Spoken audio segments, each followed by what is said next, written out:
year is 1990. Fire Emblem Shadow Dragon and the Blade of Light is released in Japan for the NES, 30 years before it would ever be released in America. Yes, it took that long. Then, in 1992, only 2 years later, HAL Labs would release a very different game, that one being Kirby's Dream Land for the Game Boy. Then, 19 years later, in 2021, I'm here asking you to give the video a like, comment, and to ring the notification bell after subscribing to... Oh boy, I'm excited to say this word again, it's really Kirby month now! Help me reach my year-end goal of 2,500 subscribers! It's just not Kirby month without that anymore. I don't know what. Anyway, while Kirby's been a big part of my life for most of it, having played my first Kirby game when I was 2, I didn't get into Fire Emblem until much later. High school maybe, either way. In both cases, I didn't get the chance to play these first games very early. Kirby's Dream Land I didn't play until high school, around the time I played Fire Emblem, while Blade of Light was something that I hadn't even touched until my college years. These 2 points really aren't that far apart, but it sounds cool for this type of video. My point is, I have very little nostalgia, if any, for these 2 games, but they both come from franchises that I am a very, very big fan of. And it's always fun going back to the roots of any big franchise, seeing what stuck beyond humble beginnings and what was thrown away after the very first go. Well, I say this, but both of these franchises are pretty uncommon in how most, if not all, of the core of what made these games what they are haven't been removed. Modified, maybe, but basically everything is still here.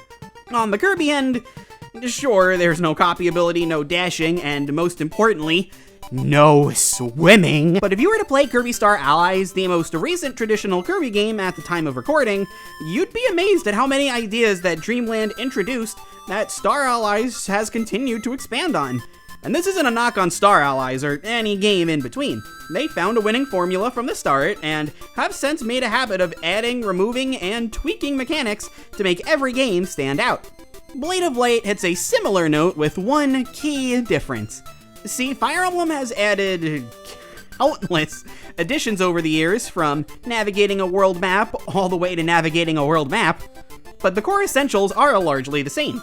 There have been additions, of course, the weapon triangle, skills, rescuing, different victory objectives, weapon forging, wrong waifus, correct waifus, sweep me right off my feet. As a strategy game, Blade of Light has its problems, but for a first attempt, it's respectable? Uh-oh! At a glance, Kirby and Fire Emblem are very similar in a first game regard, but that key difference that I talked about earlier, it's how these games are built. And no, I don't mean how one is a strategy game and one is a platformer, and for that matter, I don't literally mean that. Although they did make Dreamland 1 with a trackball, how about that? When Blade of Light was re-released for the 30th anniversary of Fire Emblem for the first time in the US, I saw a lot of people who played the game for the first time say that it was, in fact, painfully slow, confusing, the works.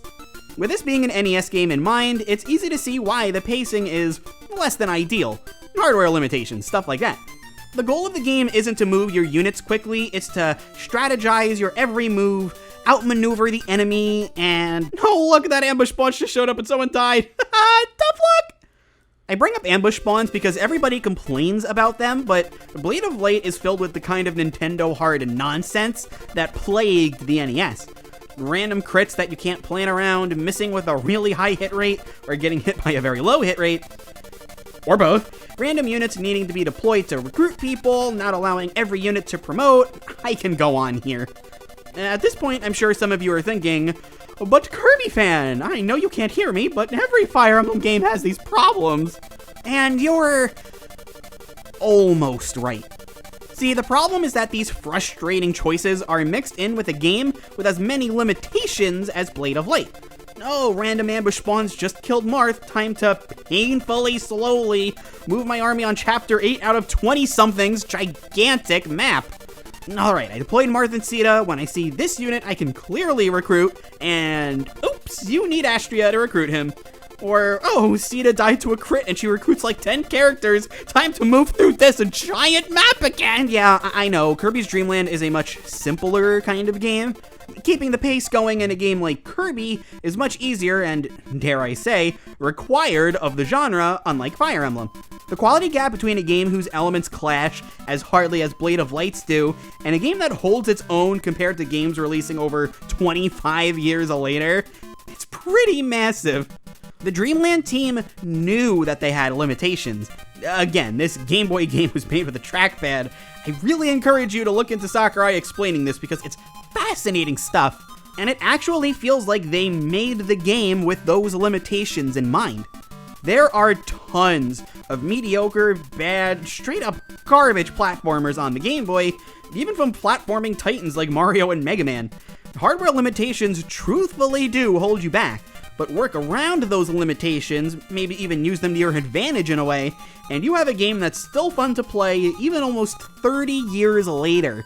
I've been doing Blade of Light a favor and not comparing it to other games, but quite frankly, I don't even think it was a very good game even by 1990 strategy game standards.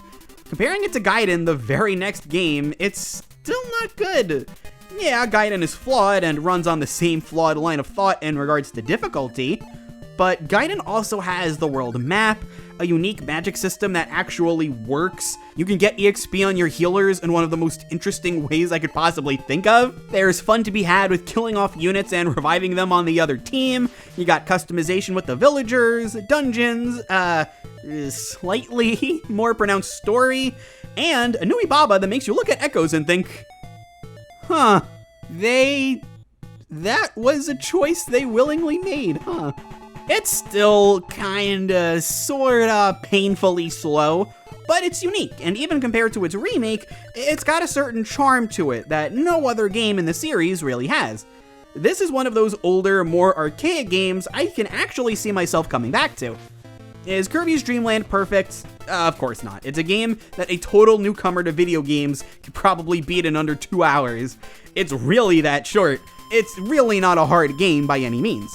The controls are accessible, but they're very basic, and it all makes for something that you'd think doesn't require much thought or interaction, but I think the 388 speedrunners of the normal mode by itself would beg to disagree. To many, I'm sure comparing two totally different kinds of games like this is absurd. I can see the comments now about how they're too different to compare, or how they can't be judged by modern standards, or even how I'm biased and I just don't like Fire Emblem because there's too many reps at Smash, or whatever. I make it a point to judge them by their own merits and how they compare to other games in their own franchise, and let me tell ya, none of that matters. Kirby's Dream Land is still the much better game. And I could have made this video comparing Kirby's Dream Land to so many other first games. This one just took advantage of the theming of the month much better. Yeah, don't forget this is part of Kirby month, and what better way to start Kirby month than with the start of the games? If you're watching this in August, we've got many more videos coming your way that are Kirby and Fire Emblem themed, but if you're not, just check the playlist that has every video I've done for this year's Kirby month. Until I see you in another video, I've been Kirby Fan, thanks for watching, Dreamland One Good, and I'll see you around. Bye-bye.